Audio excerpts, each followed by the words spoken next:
ગુજરાતના હાલના સમયમાં ચર્ચાસ્પદ બનેલ નકલી નોટ કૌભાંડ મામલે હાલ નવો વળાંક સામે આવ્યો છે। અમદાવાદના અમરાઈવાડી વિસ્તારમાંથી ફોર્ચ્યુનર કારમાંથી ઝડપાયેલી નકલી ચલણી નોટનો છેડો સુરત જિલ્લાના કામરેજ સુધી પહોંચ્યો હતો। નકલી ચલણી નોટ સાથે ઝડપાયેલા વ્યક્તિ કામરેજના ધોરણપારડી ગામ ખાતે આવેલા સત્યમ યોગ ધામનો ગુરુજી હોવાનું બહાર આવ્યું હતું।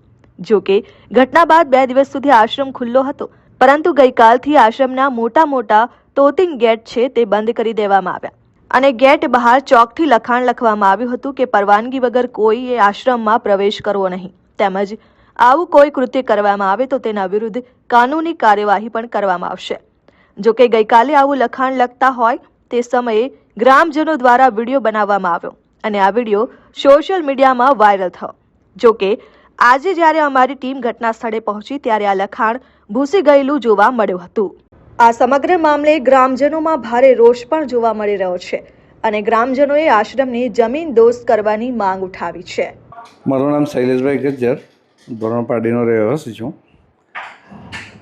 ખાસ તો જે પ્રદીપજી જે હમણાં પકડાયા છે, દેશદ્રોહનો જે ગુનો લાગ્યો છે એ કદાચ અમારા ગામ માટે તો ઘણું સારું થયું છે, પરંતુ જો દેશદ્રોહનો આવડો મોટો ગુનો હોય ને જો છતાં પણ એ માણસ દાદાગીરી કરતા હોય તો એ માણસ શું નહીં કરે? જો આયુષ મંત્રાલયનું બોર્ડ જો એ વાપરી શકતા હોય ગાડી પર, તો ગામ માટે એ શું નહીં કરી શકે?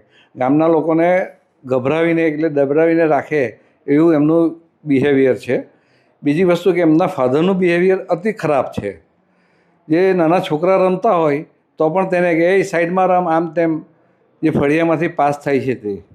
હવે જે નાના છોકરા પર જો દયા નહીં કરી શકતો હોય કે ઉલટો ખુશ થઈને મળવું જોઈએ, તેની સામે જો દાદાગીરી કરતા હોય તો પછી એ માણસ કેવા હશે એ આપણા નક્કી થાય છે। બીજું કે ગામના માણસોને આશ્રમમાં એન્ટ્રી નહોતી સહેજ પણ। તમે એમ કીધું કે હું ગામનો છું એટલે તમને નો એન્ટ્રી, અમે ફક્ત અમારા અનુયાયીઓને જ આવવા દઈએ છીએ, બીજા કોઈને એન્ટ્રી નથી।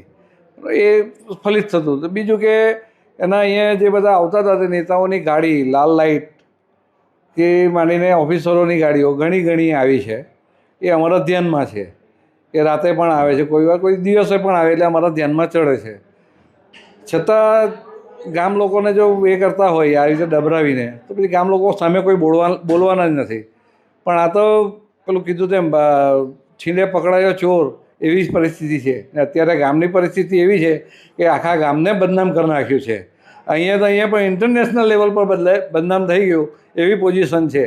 અમે અત્યારે 500ની નોટ લઈને કામરેજ 4 રસ્તા બી ગયા હોય તો લોકો ફેરવીને જોઈ છે કે આ કદાચ પાર્ટીથી આવેલો છે તો ભાઈ આની નોટ સાચી હોય કે જૂઠી। આવું થોડું ગામે બેઠવાનું હોય? એમના પાપને લીધે ગામે બેઠવાનું? આ કંઈ યોગ્ય છે ખરું?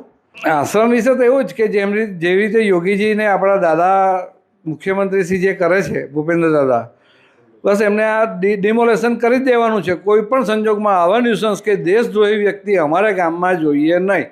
આ એક સ્પષ્ટ છે। એ ગામ પણ આખું ભેગું થાય છે, ઠરાવ કરીને દાદાને પહોંચાડશું।